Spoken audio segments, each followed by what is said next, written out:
Hi, I'm Lisa Laronde, the first woman president at RSG International and the host of this new podcast called the Powerhouse Project. Diversity, equity, and inclusion are increasingly valued today, and I believe a key factor to business profitability and success. I've always said that DEI is a journey and not a destination. And in order to be successful, we all have to work together. One of those ways is that we need to have male allies. On the podcast today, I wanted to take a moment to acknowledge one of those allies in the construction industry, Adam Gaiser. Adam is the Associate Vice President of Sales for Marks Commercial. Welcome to the podcast, Adam. Good morning, Lisa. Thanks for having me. Oh, you're very, very welcome. I'm very, very excited for today. So I wanted to just start. Can you just tell us a little bit about yourself and Marks Commercial? Yeah, certainly. So I've been with the Marks banner for the last 30 years. So I started working in the stores and spent the last 10 years on the commercial side of our business. So Marks Commercial, as you know, is the business-to-business arm of our retail division. Yeah. And I've had the opportunity for the last 10 years to lead a team of 60 sales professionals across Canada. Awesome. So how did you actually get started in the industry? You know, it's interesting. I tell this story a lot because it's something I'm actually proud of. I started working when I was 15 years old. I started working in a store. They needed someone to clean toilets and organize the back room. And I started doing that and found a passion for the business and passion for the industry. And was lucky enough when I was 18 years old, like many people coming out of high school, didn't know what I wanted to do, didn't know what I was good at. And I had a gentleman who became my ultimate mentor, who gave me an opportunity to learn the trade. And you know, I got an opportunity to run my own store. And then as things kind of progressed, moved my way up within the organization and sitting here today with you. Well, that's awesome. Have you always been, are you born and raised from Calgary? I'm an Ontario boy at heart. I know that'll offend a lot of family and friends here in Calgary, but yeah. I'm an Ontario boy born in Kitchener-Waterloo and cool. Diehard blue and white fan. So sorry to all my Alberta fans out there. Well, at least they're holding their own for one more game, at least. So what sparked your passion for advocating for gender diversity and inclusion, particularly in our traditionally male-dominated industry? You know, it's interesting. I'll be honest with you. For years, I was naive, right? Like, I think I was truly naive and I assumed that equity was everywhere, right? Because over my career, I have worked with men, women, members of different ethnicities, and it was never something to me that I saw as an issue, right? And truly, I believe I was naive to the fact. And then, you know, as Marks Commercial started to build an identity tied into safety, and we started to attend these conferences, you know, for example, you and I have met many events like an Orba event or different things, and I realized that there was a massive gap. And you know what? It was actually tough to accept and tough to realize, because you blindly go through your day-to-day activities and you just assume that there is no gender gap or there's no ethnicity gap. Because for me, in all my years, I worked with different men, different women, and I never thought of it that way. I never referenced, oh, I work for a woman or I work for a man. I worked for the best people who knew how to do the job best. And, you know, unfortunately, as I got more exposure to the industry and, you know, just to everything that goes on around the country and hearing people's personal stories, right? People who couldn't go to work because they couldn't get work boots to fit, or, you know, pulling up on a job site and seeing a 21-year-old girl wearing a 4XL safety vest, you know, that's when it became a big concern for me and for the rest of our organization as well. So, you know, it was a pretty humbling experience, and it still is, right? As you know, we go to these events and people share their stories, and, you know, I can't fathom the fact that I don't recall ever hearing a gentleman tell me he couldn't get work boots to go to a work site. Yeah. But every one of these events we go to, somebody, you know, a member of different ethnicity groups or females around the country keep telling us, I can't go do my job. Well, I know even when I started here, my high-vis vest was as small as they could be. I'm not a small person, but it was giant on me. And so even when you did it up, it was a hazard. And obviously I wasn't, working on the site. We were just going out and having team meetings on site. But it's interesting. And we're talking, 8, 9 years ago too, which is interesting today as I just see it's much more prevalent, that everyone's talking about, PPE for women. And I think I'm shocked every day that we're having those conversations now. And even I think it's not necessarily PPE for women. I think it's PPE for different body types. And I think that we can put that to both men and women. I know we have some issues with bigger men that can't get the leg bands on. And so we're looking at ways to fix that, whether we sew them together or they, whatever it is. So are you looking at something that's maybe more inclusive, that's not necessarily directed solely at women? Yeah, I think that's a great question. I've talked about this a bit. I think it's incumbent on us to start changing the narrative. And please don't misconstrue what I'm about to say, but getting PP for women is important, but we've got to stop thinking about it as just getting PP for women. Start using the term inclusive PP, right? Everybody should have access to the same type of PP, regardless of gender, ethnicity, right? And you think about it, it's not just about getting PP to fit women. It's about getting PP to fit men. Here's another thing when you think about inclusive PP. We talk about getting proper fitting PP for women, but how about people that need to wear a hard hat over top of a turban? Yeah. How about people who have to wear a burqa on an FR site that don't have access to FR burqas? Like, it's not just about women. And don't get me wrong, I'm not marginalizing that requirement, but it has to be inclusive. So what are your suggestions? What are your solutions? I think there's two good points there. The suggestions, I think we've got to change the narrative first and foremost. Yeah. And if it starts there, because as soon as we start using the term inclusive PPE versus women or men's PPE, I think the conversation changes. So I think that's the first step. I think the other thing is we've got to start talking about it, right? We've got to give people a platform to stand up and say, you're not thinking about this. You're missing this. We need this. So from my perspective, it starts there. And then, what do I think we can do, or what are we doing? I think it's about starting to have those conversations and asking people what's important, asking people what the challenges are. I think in so many organizations, we're almost arrogant, thinking that we know better than everyone else. Yeah, I agree. Right. And not just ours, but I think in general, there's that risk. You become an industry expert in something, and people expect you to be that expert, but you forget sometimes to ask the people who really live the challenges day to day. And I think the biggest difference for us is as we go out to sites and we meet people and we actually have a conversation about what the real challenges are, that's how you start to drive change. And so for us, that's where we're starting. But this journey is going to be ongoing for a long time. I'm incredibly proud of the fact we're changing the narrative. Yeah. And proud of the fact that we're having this conversation today, I agree, I think is a massive step in the right direction. I agree. And I think you said a lot of things in there. And I think what happens is, I feel like women particularly, and I'll speak strictly in construction, I think that, we want to do this, we want to lead, and we want to be successful, and we try to do this all on our own, and we try to solve all of these problems. And one of the things that I started to recognize is we really do need a community. And the only way we're going to change this narrative is if we talk about it and we tell our stories and we say, this is what we're experiencing, because we can't change anything if we don't actually know that it's happening. And that's why I think it's so important to have male allies. But I think it's really interesting what you said is, go to the front line. What do people want? What is it that they're not, they don't have access to? And I think it's going to be very, very common across the board. I know for some of the issues that we're facing for women in construction, it's a global issue. And one of the first ones is childcare.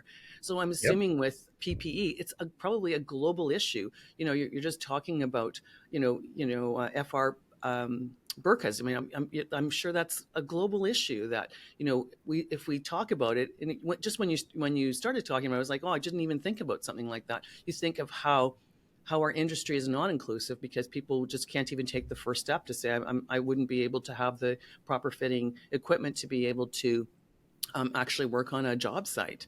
I think it's really interesting that we start this dialogue. Was this always a passion for you, or how did you get to the point that you said we need to start to change this narrative? Yeah, you know what? If I'm being honest, I think the passion has always been there for health and safety, Okay. right? I Yeah. mean, that's where it started. Like, if I'm being completely candid, it Yeah. started there, right? I mean, these are mothers, fathers, sons, daughters, aunts, uncles that are going to work every day, and some aren't coming home. Yeah. And it started there. But then, as we started to attend these events, and you realize that there is an entire segment of the population that is already at a disadvantage going to a job site. That's when it became, a passion for me, is recognizing there are so many people that don't have access to the simplest. Like Yeah. we're talking. I mean, think about this, Lisa. We're talking about the most simplistic things. We're talking about work boots. We're talking about vests that fit.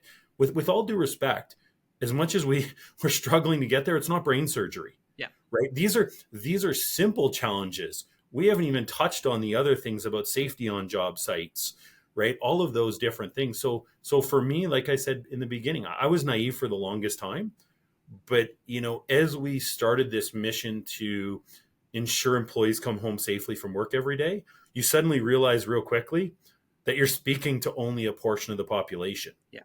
And then as the conversation started, and as you go out to a job site and you hear these personal stories, that's when it became a passion for me. And I want to be clear, it's not just a passion for me. Look at the fact we're having this conversation.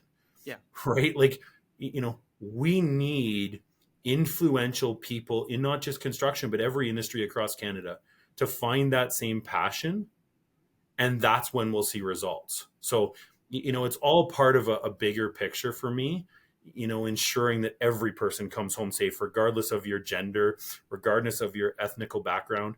I mean, the fact that we even have to talk about it, I know, is a pretty telling sign for us.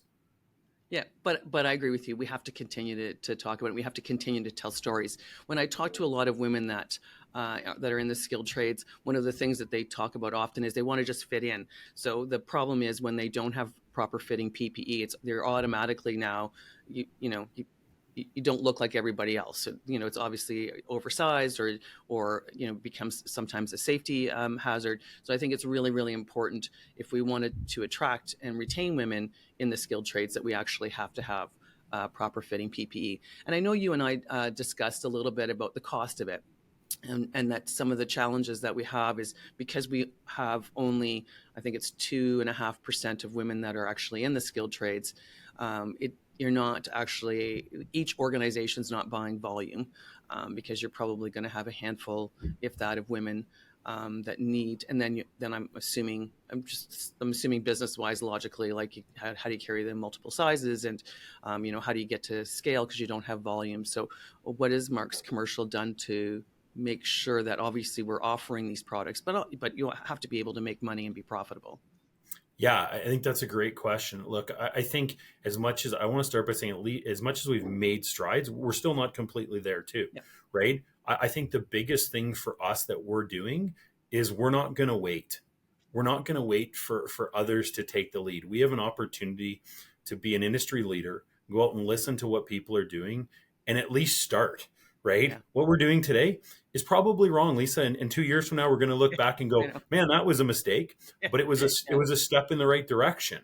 Yeah. So, I think for sure that's part of it is you gotta take a step and try. And that's exactly what we're doing. And, we have access to tremendous resources, tremendous suppliers that give us the ability to do that. And I think, if there's one thing I would say to the industry, and you and I have talked about this, we've got to stop thinking about creating customized garments as the answer, right? Yes, companies have their logo and they have company colors, but we've got to start thinking about economies of scale, and not just in women's, but inclusive PPE as a whole. Mm-hmm. We've got to start thinking about economies of scale, because if we have 5 different companies and all 5 want a different version of a vest for women that is maybe a color change or a tweak on a logo placement, there is no longer economies of scale. Mm-hmm.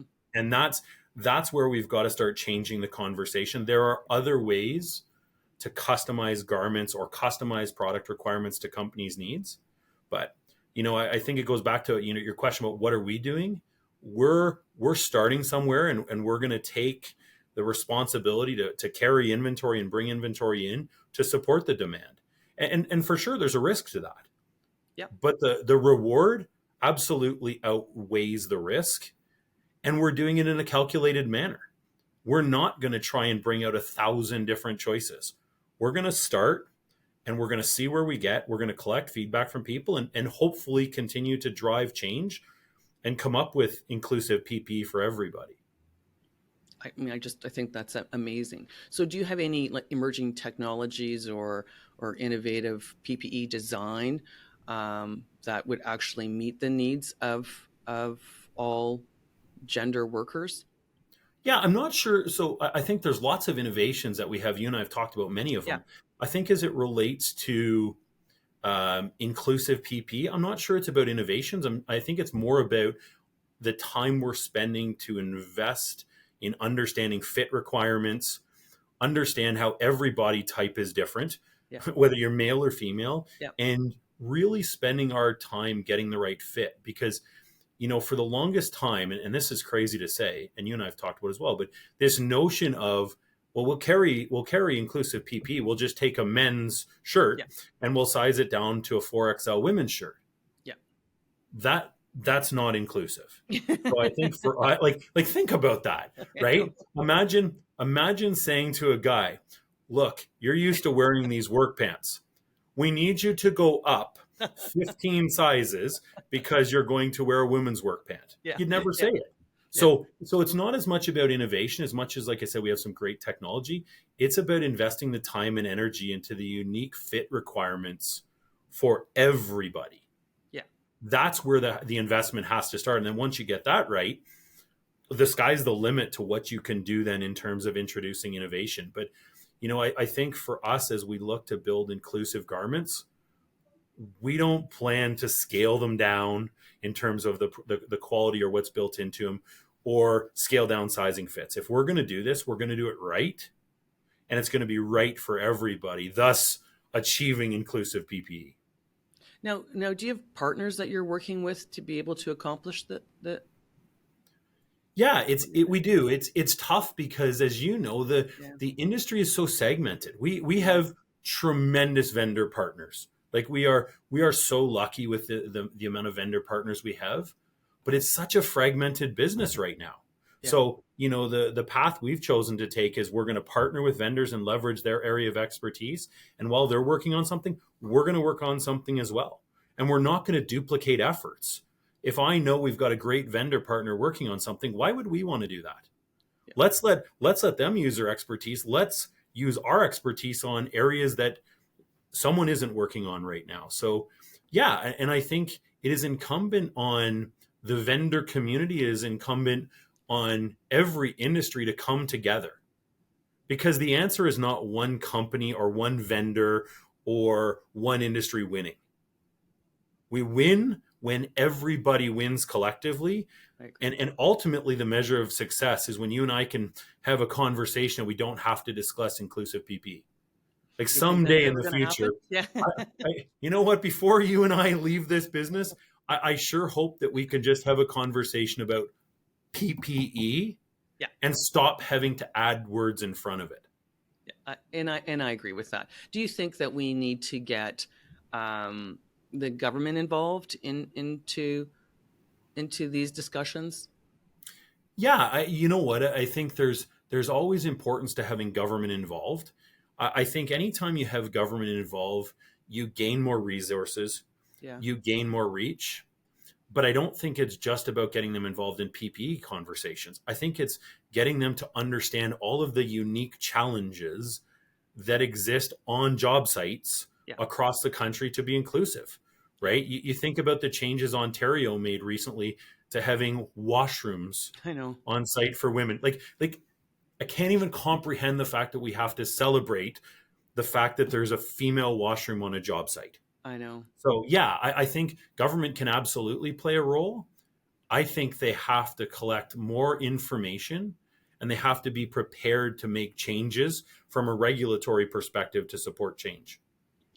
And I think it goes back to we have to talk about it because I don't think people realize that, women didn't have access to a washroom. And obviously, we're built differently and we have different requirements. So it's not like you can still, go to the bathroom on the side of the road, but I mean, it's going to take a little bit more work to be able to do that. So I do think, the more that we talk about it, the more people understand that this isn't about, again, I think it's a journey. We have to figure out how do we work together, and we need women. So I think, the days of saying maybe that this isn't the place for women to be working, I think those days are gone. We just, we have to learn to accommodate, and as you said, maybe not just women, it's everybody.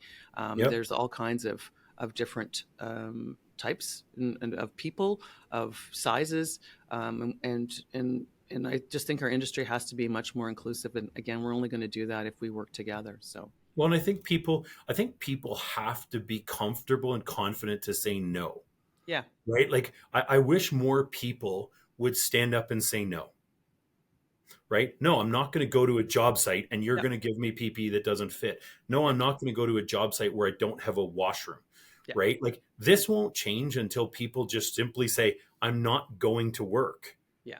And when people stop showing up for work, organizations have to change, right? And I think somebody has to take the lead in that. When I was talking to Jamie McMillan, and she's a big women in the skilled trades advocate, and she's spoken in the House of Commons, and we talked a little bit about when women complain about discrimination or harassment, and if they're part of a union hall, they get put to the bottom of the list, and then they don't get called for the next job, so that now it affects their income. And I've talked to numerous women that have gone through a complaint process similar to this, not necessarily about PPE, but a combination of both, of PPE and just the way that they were treated. And then they're labeled as difficult to work with. And then, it's interesting, and it's a slow time and they get laid off and then they don't get called back. And I think we have to talk about it and support some of these women. We need a group of women that say we're not going to put up with this. You can't put her to the bottom of the list. We have to talk about it. We have to recognize that this is happening. And then once that starts to happen, I think you can say, no, I'm not going to work on this job site. And it's easier if you're an employee of an organization than if you're part of a union hall that's going to a job site. But I think part of that is, again, exactly what you're doing, Adam, is you're an advocate. So I think if we have men that can speak with us and for us, it gives us credibility. And I know I've done a lot of talking, as you know, and sometimes I get women that say, I talk a lot about male allyship. I think that we really need it in order to be successful. And I have had women that have come up to me and said, I want to do this on my own, and I don't think that we need men to help us. That's what we need. We need your voice to be able to say, look, we need women PPE. We need women washrooms on job sites. We need women on job sites. So I think it's awesome what you're doing. So I know that you're passionate about raising awareness for skilled trades in Canada. So what strategies or initiatives are most encouraging, are more encouraging for people to include women to pursue careers in the skilled trades, particularly in construction, but actually in any industry that has a male dominated? It's interesting. This is a really important topic for me because it's not just about women. It's about inclusivity in the trades, and it's important for me because it's personal, right? Like I think I shared this story with you. My one son goes to university. My younger son said to me, with a look of almost disappointment, he said to me, "You know what? I don't want to go to university. I want to go to college and I want to get a trade." And he said, "Will you be disappointed in me because I didn't go to university?" Like, Yeah. what a slap in the face as a Yeah. parent, Yeah. right?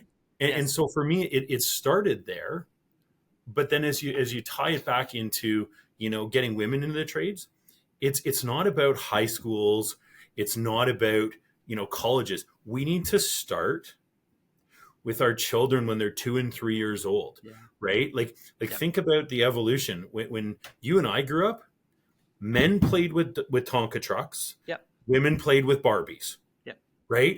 Yep. There was no gray area about that, and Yep. it was never perceived as wrong. Yeah. But I think if we're going I can go as far as men or boys didn't wear pink when I oh, was growing up. It was absolutely. I mean, yeah. you could list hundreds of things that we didn't even realize were barriers to equity back then. But, Yeah.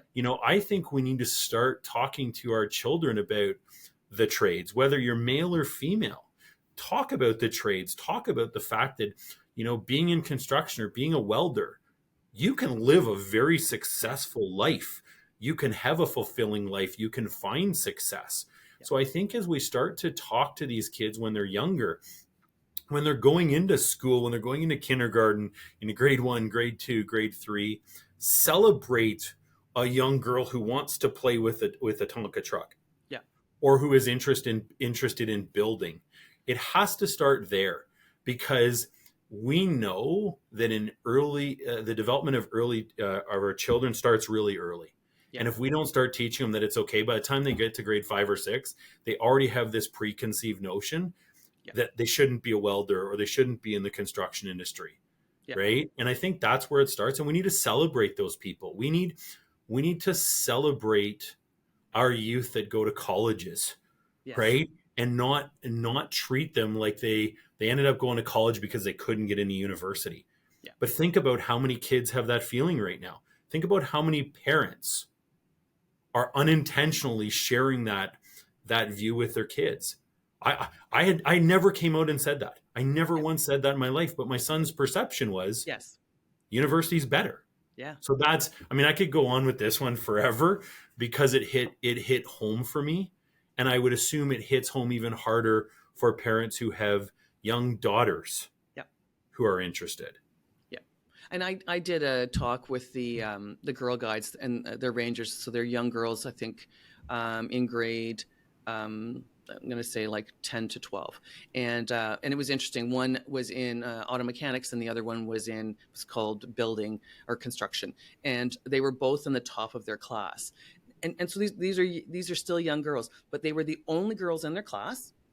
And the pressure on them because the boys all thought that they were better than them. And the one girl I just loved her. And I said, I can see you're going to be running a construction site one day. And she just said, all I wanted to do was beat this one guy in her class, because he was like the top of the class. And that's all she wanted to do. And she did. But it's still, even if you think about that in 2024, there's still that perception. And there's only, one girl in each of these classes that we haven't actually achieved saying to people in general, but particularly women, that it's okay to go into the trades. I know there's Angela Caldwell does Honor Thy Work, and she's targeting primary schools. So I've actually talked to primary teachers to say exactly what you've just said. You need to hit them in primary to say, these are options that are available to you. Here's some trades that are really good. And I agree with you. You can actually run your own business. It's not like you have to be a general laborer. There's 144 skilled trades in Ontario that you can choose from.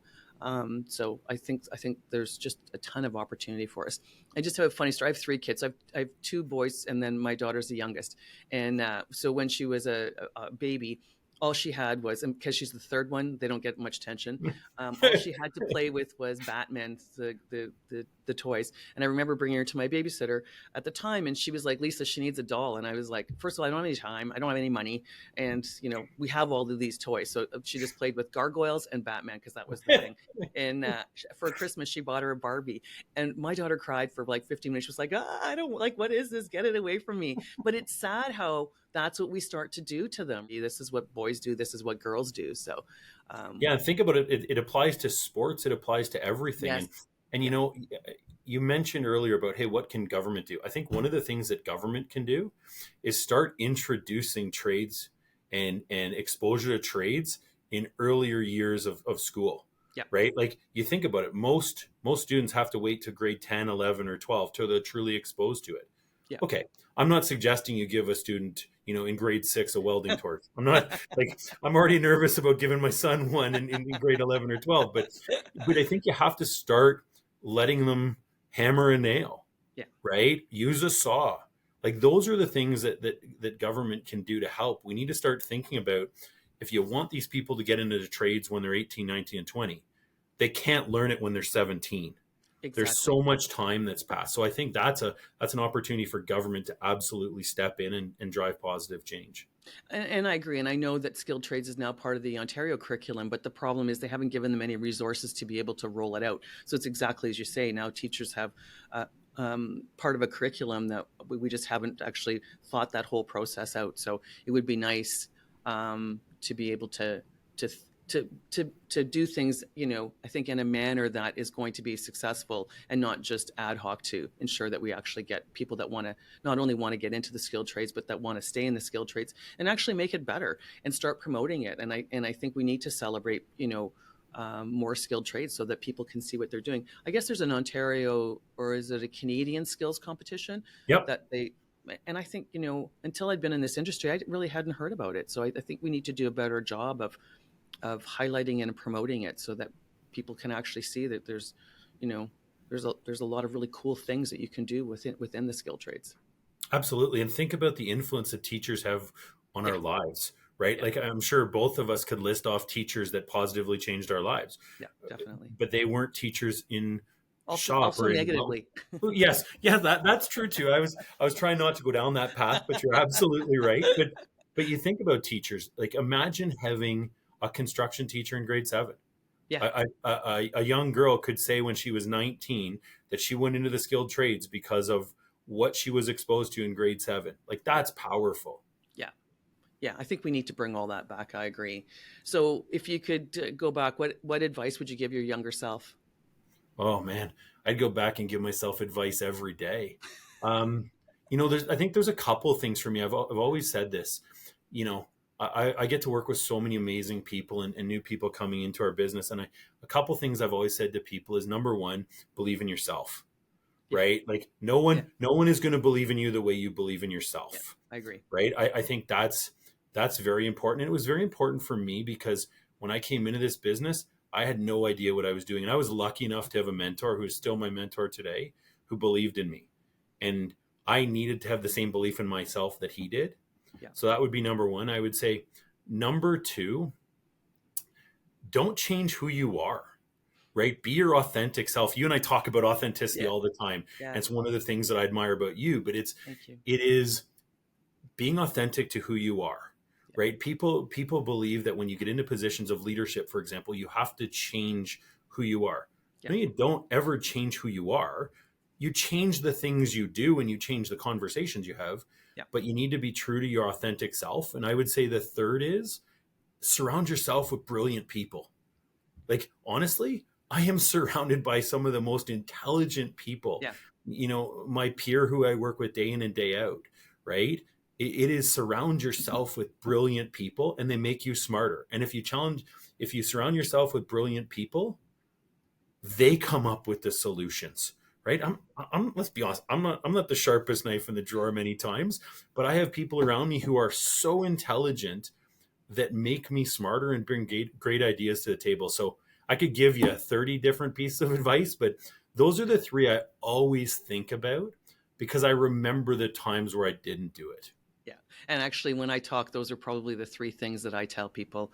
That would be my advice. I think you do need to believe in yourself. And I really believe strongly you need to surround yourself with people that are smarter than you, as well as those that will support you. I think it's very important. Adam, I want to thank you so much for joining us today on the Powerhouse Project. I think it's important to celebrate our male allies and to acknowledge their contributions because we can't do this alone. Thank you for the work you've done to change the narrative and for your allyship. Your advocacy for women and your inclusivity does not go unnoticed. I look forward to seeing what you will accomplish next, and I hope I will be part of your journey. Thanks, Adam. Thanks for having me. Appreciate it, Lisa. This was great. It was awesome. I really appreciate it, Adam.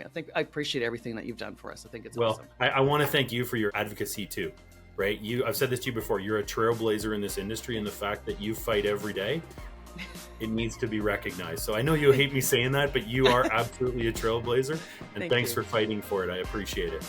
Thanks so much, Adam.